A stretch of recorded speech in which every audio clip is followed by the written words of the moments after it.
Picture this. You're sitting on the couch. She's right there next to you.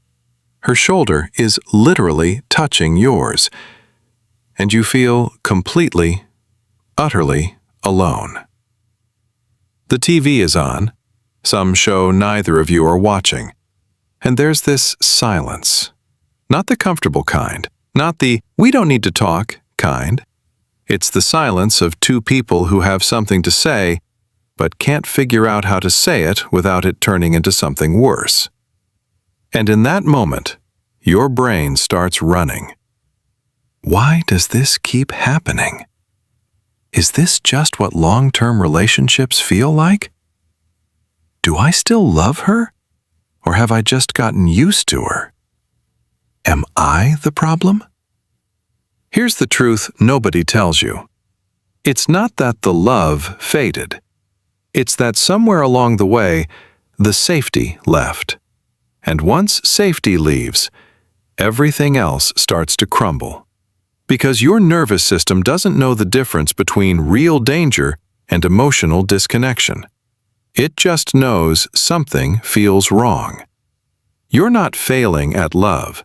You're just standing in the exact spot every couple stands when connection starts slipping. And nobody taught you what to do next. But that's exactly what you're going to understand by the end of this video. 5 signs that she might be keeping you as an option rather than truly choosing you. And more importantly, what to do about it. Let's get into it. Most couples believe that when someone keeps them at arm's length, it means they don't care enough. They think, if she really loved me, she'd make more effort. She'd text back faster. She'd want to spend more time with me. But here's what attachment science reveals that most relationship advice completely misses. Emotional distance isn't a sign of not loving. It's a sign of protection. When your partner's nervous system reads your relationship as unsafe, not dangerous, but uncertain, unpredictable, emotionally inconsistent, it doesn't make them love you less. It makes them depend on you less. Because depending on someone feels dangerous when you can't predict how they'll respond. Think about it. If every time you brought up something vulnerable, the conversation escalated, eventually you'd stop bringing things up. Not because you don't care, but because your nervous system has learned that vulnerability equals pain. And so you stay in the relationship. You show up. You do the things. But you keep one foot at the door. That's what keeping someone as an option really is in most cases. It's not calculated. It's not malicious. It's a protective strategy that two people often both play without ever naming it. She pulls back when you get too close. You pull back when she pulls back. And both of you are sitting there feeling alone while technically being together. The difference between a relationship that feels like a partnership and one that feels like a negotiation comes down to safety. Whether both partners feel safe enough to be fully present, fully honest, and fully invested. So let's look at 5 signs that safety has left the building and what to do about it. Sign 1. She plans around you, not with you. Most people in relationships fall into this without even realizing it. When making plans, social plans, weekend plans, life plans, they treat their partner as an obstacle to work around, rather than a collaborator to plan with. She checks with you about the big stuff, sure, but the small decisions, the ones that make up most of daily life, you find out after the fact, or not at all. Oh, I'm going to that thing with my friend. We should probably do that at some point. I figured I'd just go. And you're standing there wondering when the planning stopped being collaborative. When someone consistently makes small decisions without you, decisions about their time, their social calendar, their future, it's rarely about control or selfishness. It's usually about autonomy as protection. If she doesn't fully trust that you'll support her choices, or that your desires won't override hers, she protects herself by not making you part of the process. It's easier to ask forgiveness than permission when you don't expect the permission to be a real conversation. Her nervous system is quietly registering, if I involve him, it'll become a thing.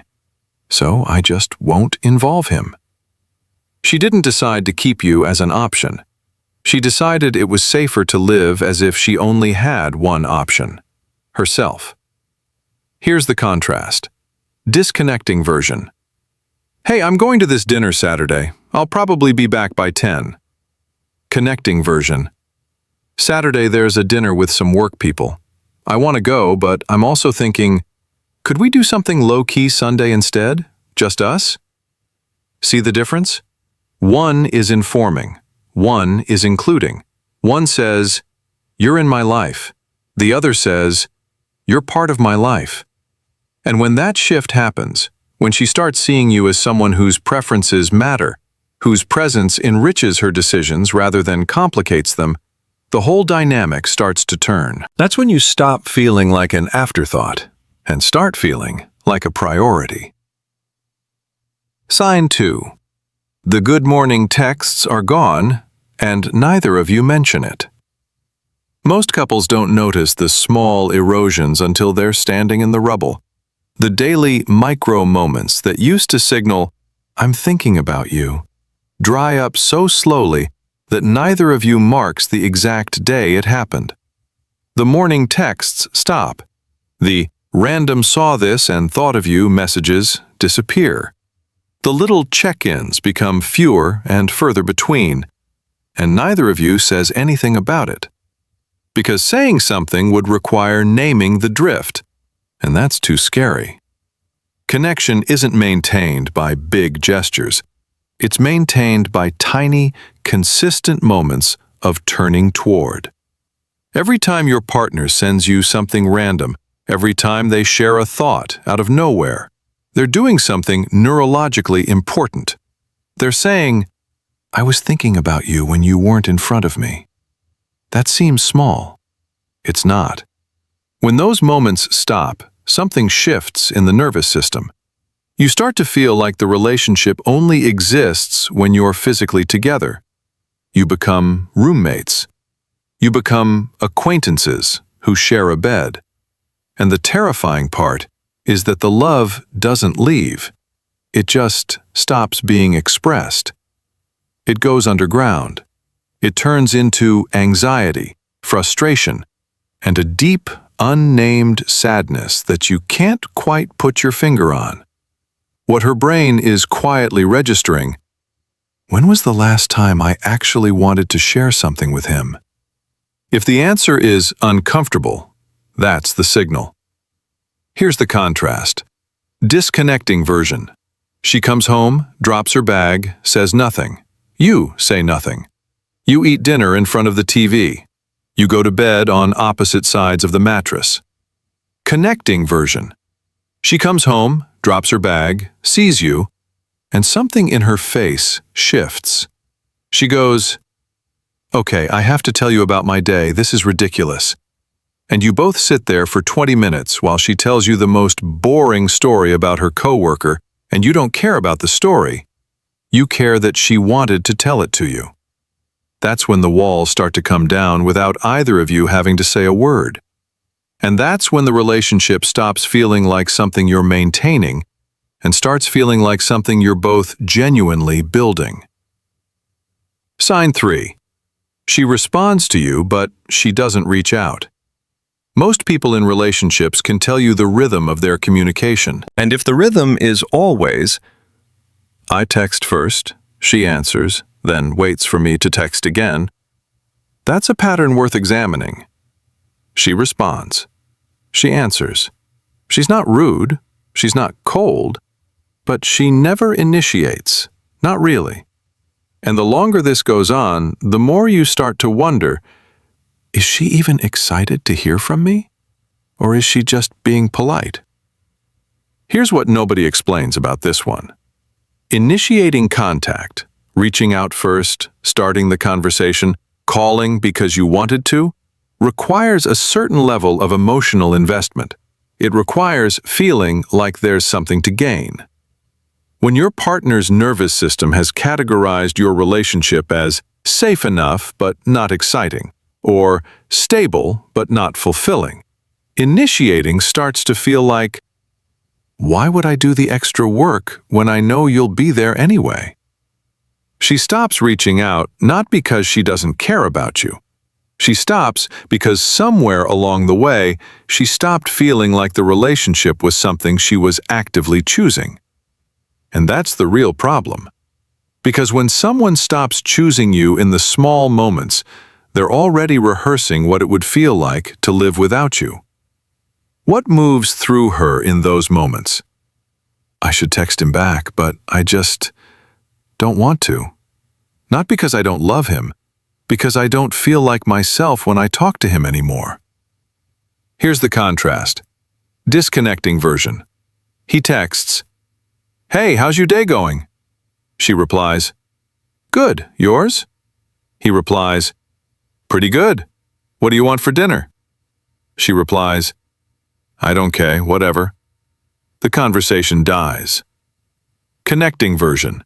He texts, "Hey, how's your day going?" She replies, "Actually, so chaotic, give me 20 minutes and I'll call you." She calls. She talks for 40 minutes. She laughs, she vents, and at the end she says, "Okay, I needed that. Thank you for being the person I call." That's when you stop being the safe place to land and start being the place she already left in her mind. That's the shift that turns a relationship that feels like a negotiation into one that feels like a refuge. Sign 4. She avoids conversations that require emotional depth. Most people in relationships learn pretty quickly which conversations escalate and which ones don't. And if your partner has learned that conversations with you about feelings, future plans, or the relationship itself tend to go somewhere uncomfortable, they stop having them. Not because they're hiding something, because they've learned that silence is easier than conflict. She avoids the "where are we" conversation. She deflects when you bring up the future. She says we're fine when you ask if everything's okay, and she says it so fast you almost believe her. Here's what changes everything about how you understand this. Your partner's avoidance of emotional depth isn't indifference. It's overwhelm, masquerading as indifference. When someone has been criticized, blamed, or attacked every time they tried to be honest about their feelings, their nervous system learns emotional honesty equals danger. And so they stop. What looks like stonewalling is usually someone who has been so overwhelmed for so long that silence is the only protection they have left. She isn't avoiding the conversation because she doesn't care. She's avoiding it because she's scared that if she tells you the truth, even the soft truth, even the gentle truth, the whole thing will blow up. And she's exhausted. She doesn't have another fight in her. What's moving through her? He keeps asking what's wrong, but every time I try to tell him, it turns into this whole thing. So I just say I'm fine and wait for it to pass. Here's the contrast. Disconnecting version. Are you okay? Yeah, I'm fine. You seem off. I'm not, I'm just tired. And you both go to bed carrying the thing neither of you named. Connecting version. Are you okay? Honestly, I'm not sure. Can we just sit for a second? And she sits next to you, and she says, I don't know what's wrong, but I don't want to pretend everything's okay. I just need you to know I'm feeling something. And what changes when you can sit with that? When you can receive, I don't know what's wrong, without trying to fix it or solve it or argue about it, is everything. Because she feels seen in a way that has nothing to do with you fixing the problem. And that's when your partner stops feeling like a problem to manage and starts feeling like a person to come home to. Sign 5. She's making long-term decisions without considering you. And here's the part no one talks about.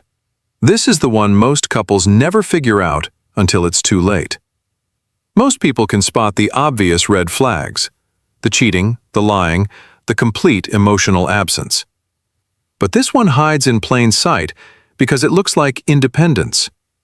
She's making decisions about her career, her living situation, her education, her future. Decisions that will directly impact you. And she's making them without asking your input, considering your perspective, or even mentioning it until it's already done. I'm taking a job in another city. I'm moving in with my friend. I'm not sure I want to have kids anymore. And you find out after the decision is made. Or worse, she tells you and just expects you to be fine with it. When someone consistently makes major decisions without you, big life decisions, future-defining decisions, it's a sign that somewhere in their mind, the relationship is provisional. They're living as if they're still free, as if the relationship is something that can be adjusted to, rather than something they're fully invested in. This isn't always conscious. Sometimes she genuinely doesn't realize she's doing it. The decision just feels logical, or necessary, or right. And it never occurs to her to stop and think, wait, how will this affect us? But that's the signal. Because someone who sees you as a true partner doesn't make decisions around you. They make decisions with you. Not because they have to, but because it would feel strange not to. What her brain is quietly registering: I don't know where this is going, so I'm not going to make decisions like it has to go somewhere. Here's the contrast. Disconnecting version. She comes home one night and says, "So I put in an application for a master's program in a different state. I start in September." And you're sitting there realizing she just made a major life decision and never once mentioned it to you. Connecting version. She sits down across from you and says, "I've been thinking about applying for this program. It's in a different state.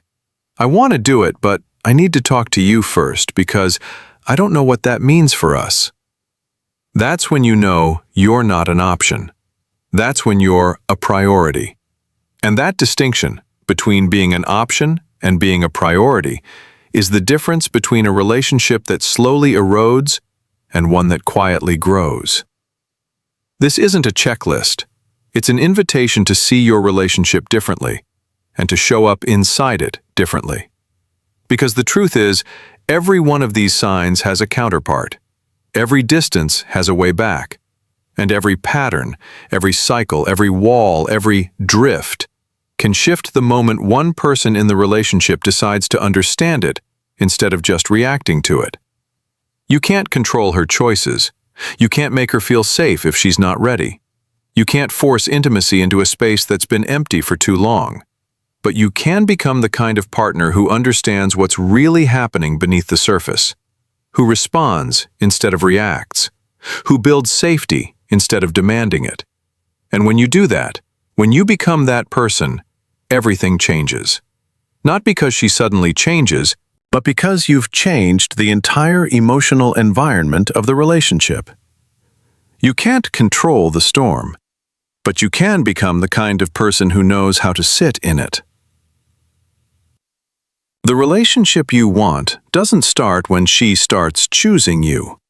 It starts when you decide to become the kind of person who makes choosing you worth it, for both of you.